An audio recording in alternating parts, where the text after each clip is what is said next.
Why it's so important to check the belts and how often do I need to do it?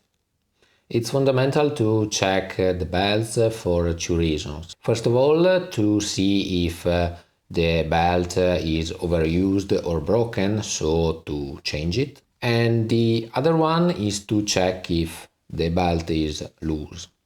A loose belt will cause problems to the bearings on the motor and the fan side, because the loose belt will cause vibrations, so noise, and a shorter life cycle of the bearings. The bullwheel will be digged by the belt, so you will need to change the bullwheel, and in addition, the more the belt digs the bullwheel, the more the belt is loose, and so more digging and so on. Last but not least, the loose belt will cause the fan to spin slower, so less air inside the air drum and less pressure.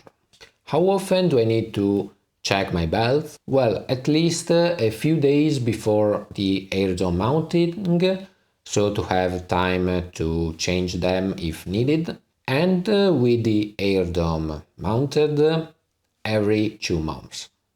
This is all for today. Thanks for watching. If you have doubts or questions, down in the comment or on our website, and see you in the next video.